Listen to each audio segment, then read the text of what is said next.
Exaltando a Deus.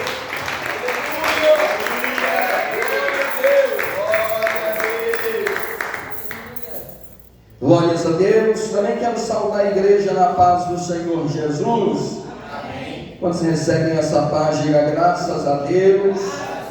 Louvado seja o nome do Senhor. Amados irmãos, eu estou muito alegre por estar aqui nesta noite, louvando ao Senhor, adorando a Deus. Deus tem operado maravilhosamente neste mundo. Eu tenho sentido o operar do Senhor em minha vida. Eu sou carente deste operar. Eu louvo a Deus porque Ele tem trabalhado em mim, Ele tem operado. Enquanto nós louvamos, enquanto nós adoramos, enquanto nós ouvimos os nossos irmãos partilharem a palavra do Senhor, o desejo que vem ao meu coração é o desejo de estar com o Senhor naquele dia. Não sei se mais alguém sentiu esse anseio na alma, mas o anseio da minha alma foi o anseio de estar com o Senhor. E enquanto Deus me der o fôlego de vida nesta terra, quero pedir a Ele a sua graça para poder aprumar a minha vida, para aplainar naquilo que eu preciso, para que eu possa ouvir o ressoar da trompeta. Eu não sei se eu estarei acordado, se eu estarei vivo ou se eu já estarei dormindo, mas se eu estiver dormindo, que seja dormindo no Senhor, porque aqueles que dormirem em Cristo não serão impedidos, mas antes ressuscitarão primeiro. Glória ao nome do Senhor Jesus. Aleluia. Graças a Deus. Vamos meditar na palavra do Senhor no Evangelho de Jesus, segundo escreveu Mateus, capítulo de número 26, no verso de número 36. Evangelho de Jesus, segundo escreveu Mateus, capítulo de número 26, no verso de número 36. Glorificado e exaltado é o nome do Senhor. Aleluia. Graças a Deus. Bendito seja o nome do Senhor.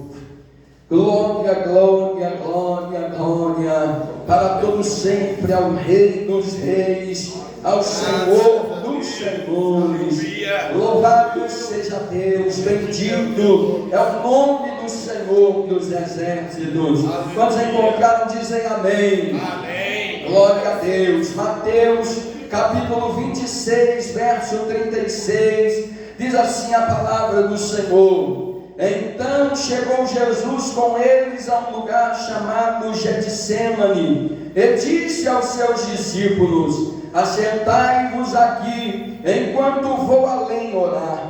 E levando consigo Pedro e os dois filhos de Zebedeu, começou a entristecer-se e a angustiar-se muito. Então lhes disse: a minha alma está cheia de tristeza até a morte. Ficai aqui e vigiai comigo. E indo um pouco adiante, prostrou-se sobre o seu rosto, orando e dizendo: meu Pai, se é possível, passa de mim este cálice, todavia não seja como eu quero, mas como tu queres. Quantos dizem amém? Amém. Senhor bendito Deus e eterno Pai, Pai da eternidade, Pai de nosso Senhor e Salvador Jesus Cristo, nesta noite, ó Deus, estamos mediante a Tua palavra, Senhor da glória, neste culto qual estamos prestando ao Senhor. Eu tive o privilégio, Senhor, de já sentir o gozo do Teu Espírito sobre a minha alma, mesmo eu sendo não merecedor e indigno, ó Pai, Pai da eternidade, mas eu louvo ao Senhor por isto. E neste momento estamos diante desta Tua palavra, uma palavra viva, Senhor, e eficaz, que o Senhor possa ministrar ao nosso coração pelo Teu Espírito, revelando-nos a Tua vontade, Senhor, e que este gozo do Espírito, o qual temos sentido até agora, que ele possa ainda ser derramado sobre a Tua igreja, Senhor, e que sejamos renovados para louvor e glória do teu santo nome, em nome de Jesus. Amém. Podemos assentar glorificando e exaltando ao Senhor.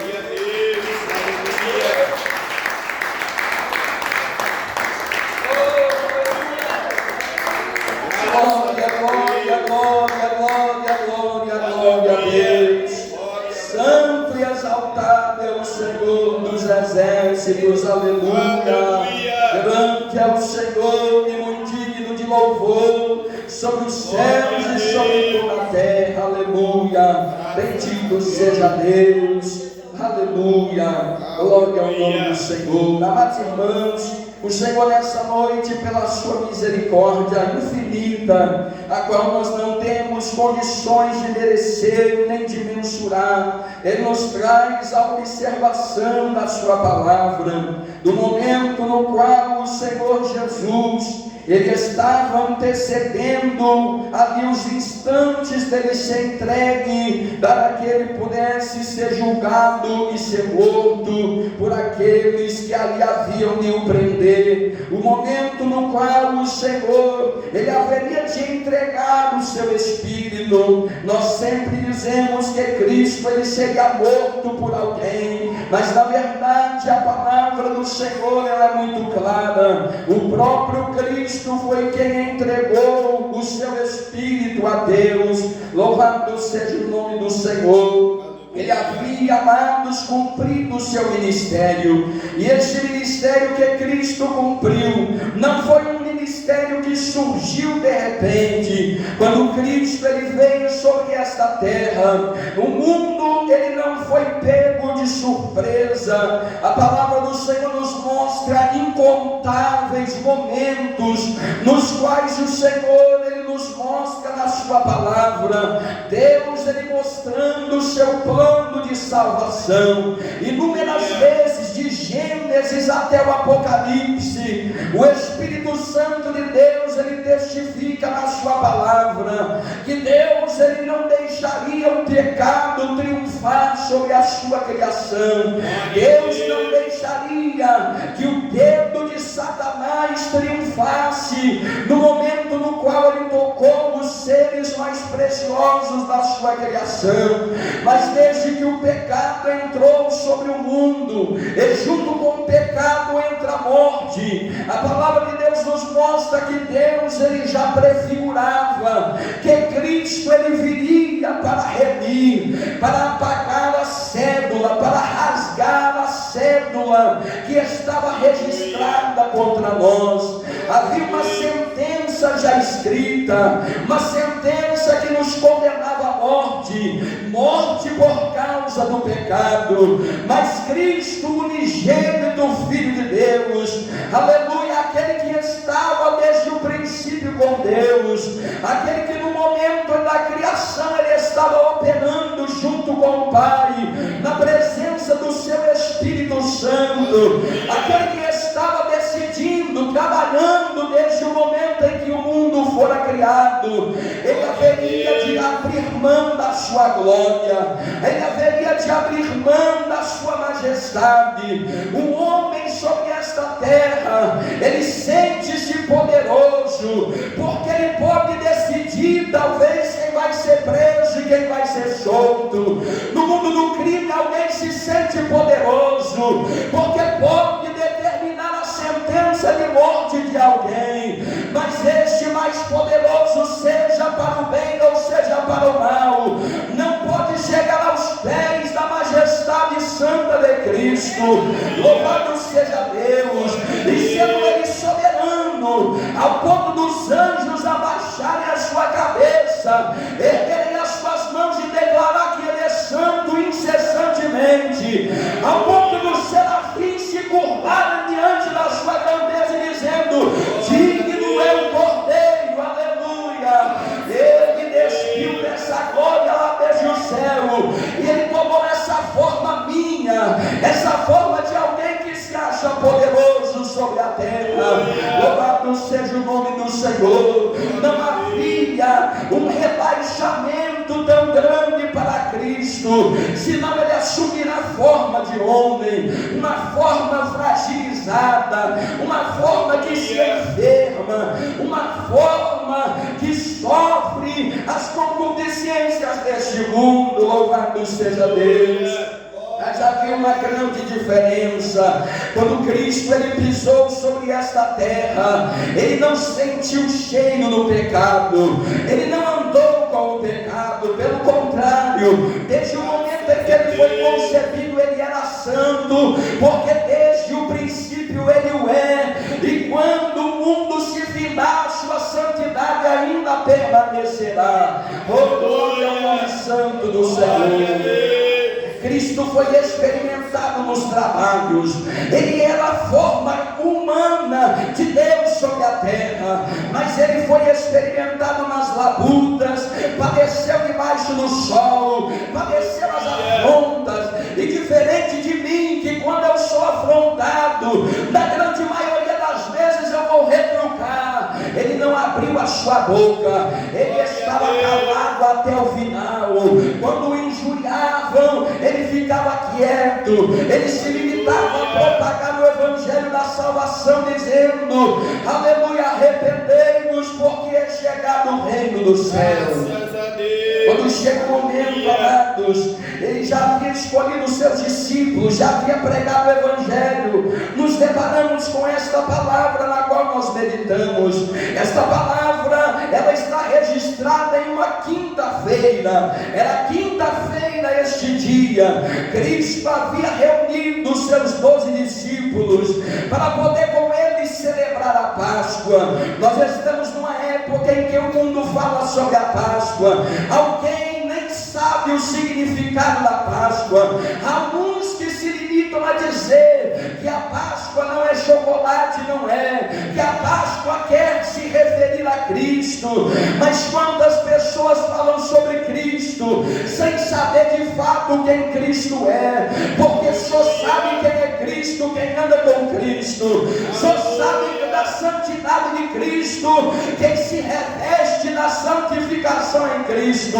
só sabe o projeto que Cristo veio apresentar nessa terra quem anda servindo este projeto, honrando este projeto, jejuando por este projeto, falando deste projeto de salvação. Louvado seja Deus.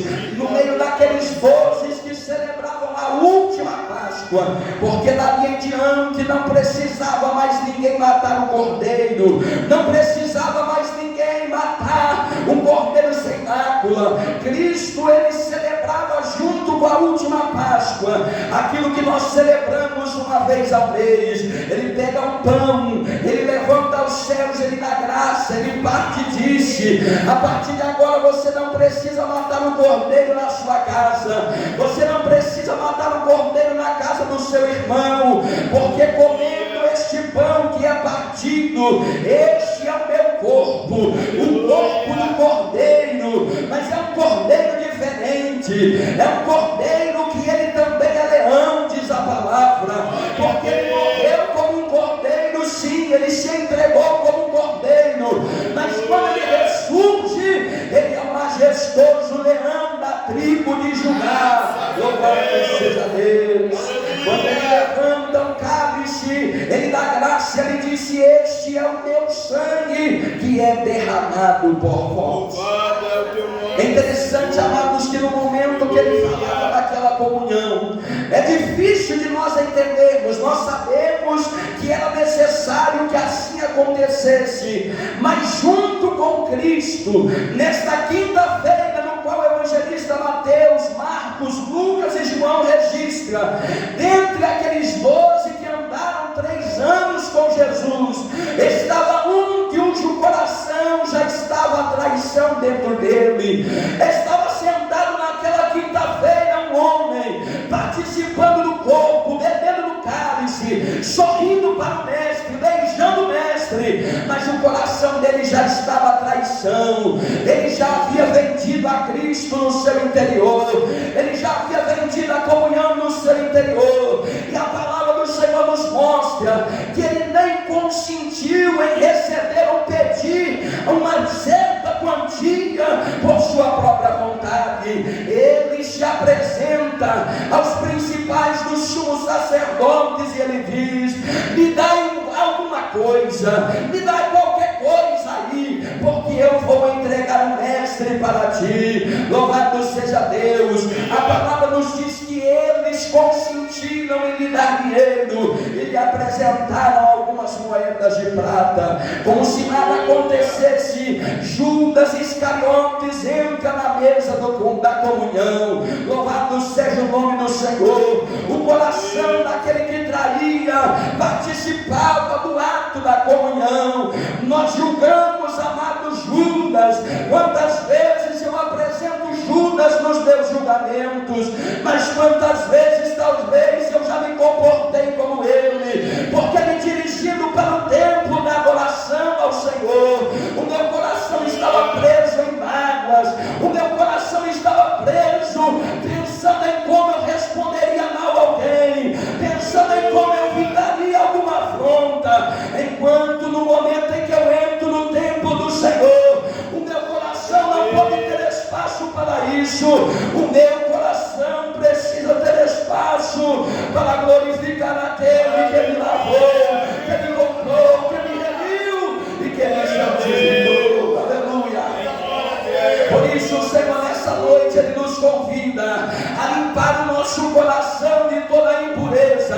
Talvez o teu coração está amargurado, talvez o teu coração está procurando uma oportunidade para responder alguém, mas o Espírito do Senhor te convida a deixar de lado esta bagagem que está te atrapalhando e mergulhar na graça que está disponibilizada para nós. O Cordeiro está presente aqui nessa noite, mas ele não é o Cordeiro que colocaram a mão sobre ele, ele também é o leão que ressuscitou. Aleluia! Aleluia! Quando passa aquele momento da comunhão, era quinta-feira à noite, nos diz a palavra.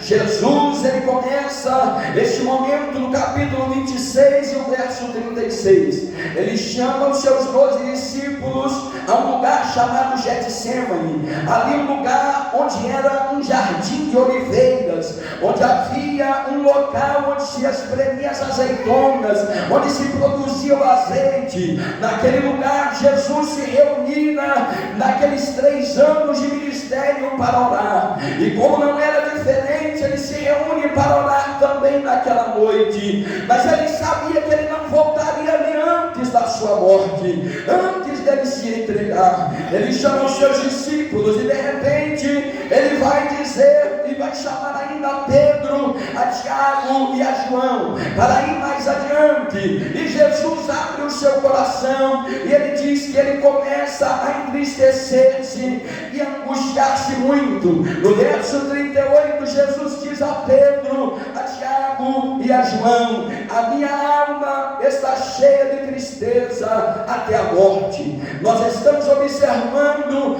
o unigênito Filho de Deus, na forma humana, mas sendo Deus, com uma alma coberta de tristeza. Eu não consigo, amados, imaginar qual era o sentimento de Jesus na sua exatidão. Para mim não dá, a minha concepção humana não consegue entender, mas eu tento pensar como Cristo estava, aquele unigênito Filho de Deus enfastiado. Ele estava sendo como se ele estivesse sendo sufocado, o seu coração estava sendo contraído contra o seu peito, a tristeza era muito grande, mas ele não estava com medo da morte, porque tem gente que pensa que Cristo, quando ele sente esse medo, ele sente essa tristeza, ele teria a morte porque ele padeceria no dia seguinte. Não, amados, Jesus ele não teria a morte, porque a morte não tem domínio sobre ele, isso ele sabia, mas o que o angustiava é porque ele, sendo puro e santo, ele precisaria por um dia suportar o peso do pecado. O peso do pecado da humanidade seria transferido para Cristo. Naquele momento, não se engane, porque a palavra do Senhor é clara: Cristo ele se fez pecador por um dia, sem nunca ter pecado, mas ele olha e ele assume o meu, o seu, o nosso pecado, e o peso do verdade. O fardo do pecado, ele massacra o homem, ele massacra a mulher, ele tira a dignidade do homem, ele tira a dignidade da mulher. Quanto mais pecador, mais pesado, mais carregado é o semblante daquele que peca. E aquilo sabia, Cristo sabia que naquele um dia que ele suportaria o pecado, ele estaria afastado de Deus. Não é tanto incomum, porque Cristo, quando vai se suceder o dia, ele vai estar pregado na cruz, ele diz assim: Deus meu, por que me desamparaste? A comunhão tinha sido cortada entre Deus e o seu Filho por causa do meu, do seu, do nosso pecado, mas ele não abriu a sua boca. Louvado seja o nome do Senhor. Cristo, estando angustiado desta maneira, no verso 39 ele faz uma oração. Ele diz assim a Deus: meu Pai, se é possível, passa de mim este cálice, todavia não seja como eu quero, mas como tu queres. Naquele momento Cristo estava orando para Deus e estava dizendo: eu sei que é necessário que durante este único dia eu me faça pecador no lugar de toda a humanidade. E ele, sentindo quanto era duro estar apartado de Deus, ele diz: se for possível, e ele fala assim: eu sei que a vontade não é minha, mas se possível passa de mim, mas eu sei que é preciso eu cumprir, então eu vou. E aí, amados irmãos, que Cristo foi calado. Às vezes a gente pensa que Cristo esteve calado por conta das chicotadas que batiam no seu corpo também. Às vezes nós pensamos que Cristo estava calado por conta da coroa de espinhos na sua cabeça, por conta das cuspidas que deram no seu rosto também. Mas Cristo estava calado principalmente porque ele levava o nosso pecado. E às vezes a gente enxerga as bofetadas, enxerga a lança, enxerga a coroa, mas não enxerga o nosso pecado gravado nele. Mas hoje o Senhor nos convida para não olhar a coroa, não olhar a chicotada, mas para olhar o peso do meu e do seu pecado que estava no Mestre. Mas ele levou calado para que nós pudéssemos assentar aqui hoje e dizer que ele é santo para todos. Agora, o que nós temos feito deste sacrifício que o Senhor fez?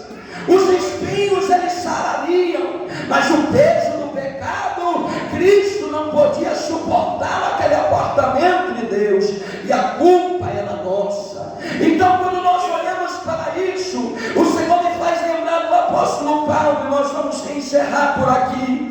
Nós vamos observar o exemplo do apóstolo Paulo, um homem que suportou as adversidades como nós, mas que serve como um exemplo para mim, porque de uma forma semelhante a Cristo, teve um dia que ele ora a Deus, nesta circunstância de Jesus no Getsemane. Cristo ele ora por 3 vezes a mesma coisa, e a palavra nos mostra Paulo um certo dia orando ao Senhor, em uma certa situação, por 3 vezes ele ora a Deus, e ele pede ao Senhor: Pai, retira de mim o espinho que está na minha carne. Assim como Cristo orava, eu não sei, amados, qual era o espinho que estava na carne de Paulo, mas eu sei que aquilo o atrapalhava no servir a Deus, aquilo fazia ele sofrer na caminhada cristã, aquilo fazia ele sofrer afronta, e se o Senhor removesse o espinho, a sua caminhada seria mais leve. Senão ele não tinha orado 3 vezes a Deus. Às vezes nós vamos andar e vai ter espinhos que estarão cravados em nós. Às vezes nós vamos orar, vamos pedir a Deus para tirar o espinho, mas ele vai se limitar a nos dar o maior de todas as respostas. O espinho eu não vou remover, a tua caminhada eu não vou facilitar, mas tem uma coisa: a minha graça te basta. O meu poder se aperfeiçoa na tua fraqueza. Às vezes eu vou precisar servir a Deus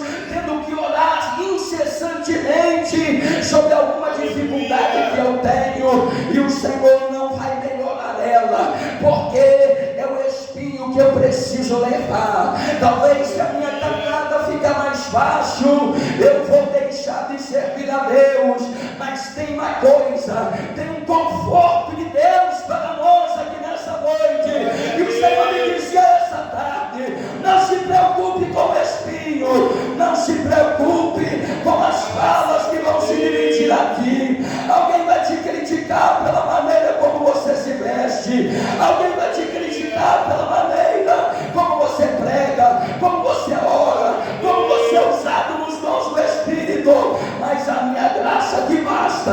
Enquanto você caminha, a minha graça, ela te volta.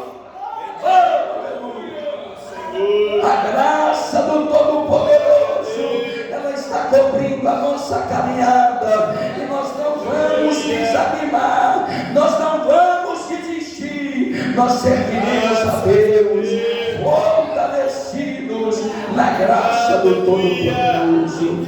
Cristo suportou e venceu, e Ele nos faz mais do que vencedores, para a glória do seu nome. Aleluia. Exalte ao Senhor.